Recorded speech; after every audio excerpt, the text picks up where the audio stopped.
Nous vous rappelons également que notre événement aujourd'hui est placé sous le haut patronage du ministère des Startups.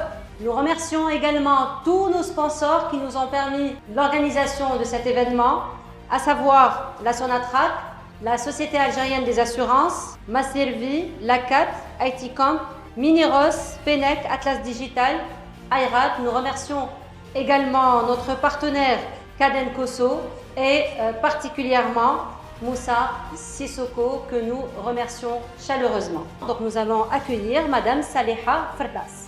Donc on est appelé à changer de regard. Les entreprises sont appelées à changer de regard par rapport à ça. Pourquoi? Il y a une évolution du contexte global. Donc nous avons le climat. Tout le monde est en train de remarquer actuellement une hausse de température, une sécheresse, des inondations, des feux de forêt répétitifs. Pas plus loin que moi de même, il y a eu beaucoup de forêts au Canada. En Algérie aussi, on a été touché beaucoup par les feux de forêt. Donc il y a un contexte qui a changé, une pression énorme pour agir. En matière de législation, comme j'ai présenté au début, donc il y a beaucoup de traités internationaux que nous avons ratifiés en tant qu'Algérie. Donc on a mis en place des réglementations, des lois nationales pour s'adapter. Ils ne peuvent pas nous forcer à faire ce qui est prévu dans les textes, mais on est appelé à créer, à élaborer des textes réglementaires. Je parle sous le contrôle des juristes, si nous en avons ici. En conclusion, je dirais donc que l'environnement n'est pas un coût. C'est un investissement stratégique. Intégrer l'environnement, c'est créer de la valeur durable pour l'entreprise, pour ses clients et pour le territoire. Donc l'entreprise qui intègre l'environnement aujourd'hui construit la performance de demain. أنا السيدة فايزة بوزكزة صحفية متخصصة في شؤون القضايا الجالية الجزائرية بالمهجر. Je suis Madame Bouzekza Faiza, présidente du Club algérien d'excellence et de haute compétence. Je suis journaliste de fonction et de formation, 25 ans ou peut-être un peu plus à la radio algérienne. Ça fait pratiquement 17 ans que je suis spécialisée dans les affaires de la communauté algérienne un peu partout dans le monde. Et je suis formatrice aussi, je forme quelques journalistes débutants à la radio algérienne. Donc, par rapport à mon émission que je présente chaque semaine à la radio algérienne, j'ai fait la découverte, entre guillemets, si je peux dire ça. J'ai rencontré pas mal d'Algériens qui sont établis à l'étranger. C'est des compétences de renommée dans différents domaines. Et malheureusement, ils passent comme ça à la radio ou à la télé, mais ils ne savent pas comment rendre un petit quelque chose pour l'Algérie parce que pratiquement, ils sont tous sortis de l'université algérienne. Donc, j'ai parlé à mon entourage, notamment à Madame Louisa Mouheb qui est membre avec nous, à Monsieur Dedi, et on a pensé à créer cette association qui est le Club algérien d'excellence et de haute compétence.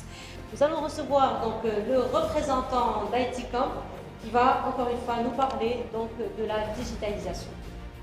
قدم نفسي بشير مهوبي مدير عام شركة ايتيكوم. الشركة هذه اللي عندها أكثر من 25 سنة وجود في الجزائر. كانت بدأت من 4 مهندسين، الآن الحمد لله راهي في 77 عامل.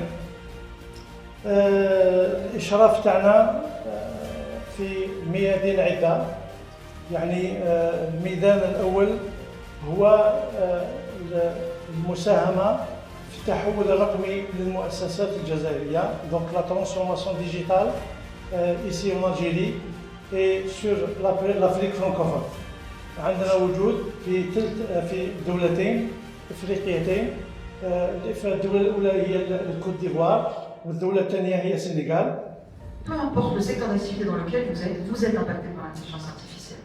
Et j'espère de tout cœur que vous avez pris le train en marche pour monter en compétence sur cette technologie.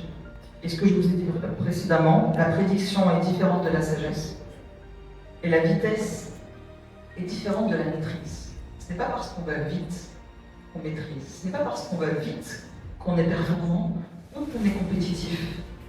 Au contraire. Et j'aimerais vous partager ici quelques défis éthiques. Quand on parle de l'humain, on parle d'éthique, on parle de valeurs humaines. Si vous posez la question qu'est-ce que dit l'éthique, aujourd'hui nous avons des valeurs humaines. Certains n'en ont pas. Bah, écoutez, faites la transposition exactement sur l'intelligence artificielle. Biologie médicale et expert en paludisme transfrontalier. Et Je suis aussi le président de l'association des étudiants, docteurs, enseignants et talents africains à l'échelle nationale ici en Algérie, qui est Carrefour Kadem Kosso. Vous êtes sans savoir que l'Algérie a été la mecque des révolutionnaires africains. Il y a énormément de révolutionnaires africains pendant la guerre des révolutions. Merci.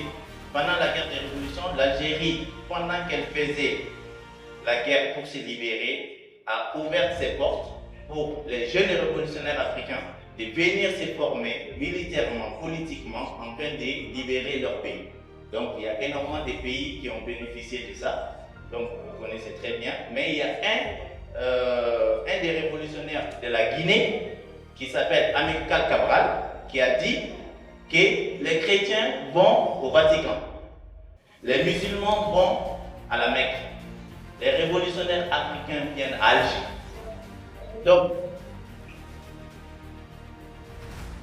nous, en tant que jeunes Africains, aujourd'hui, actuellement ici, en Algérie, dans les universités algériennes, nous pensons que cette Algérie de la Mecque des révolutionnaires, aujourd'hui, est devenue la Mecque de l'intelligence africaine.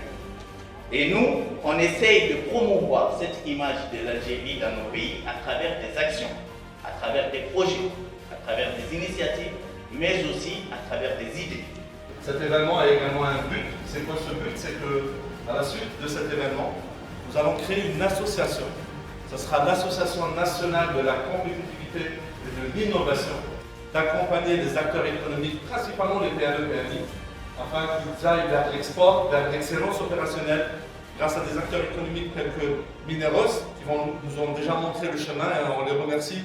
Sachez que Mineros, pour nous, qui se disant être adeptes de l'excellence, on a été étudiants chez eux et on a beaucoup appris, donc je vous remercie.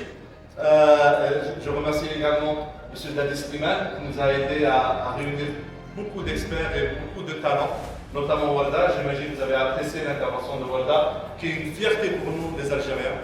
D'accord? Et je finirai en anglais, je dirais, honored to have Her Excellence Sir Ntonga, Ambassador of Republic of Zimbabwe, and I'm sure it will be the first step of the Republic of Zimbabwe and Challenge Center to create a real partnership and to have Zimbabwe with our trainer and consultant. But not only, I'm also pretty sure that we can create a real partnership with friendship and brotherhood between our both countries, and we are here to help Zimbabwe. I'm not sure also Zimbabwe are here to help Algeria for this challenge, African challenge. So thank you one more time. So thanks a lot, everyone. Merci à tous. Je laisse la parole à nos leaders pour conclure cette matinée. Merci.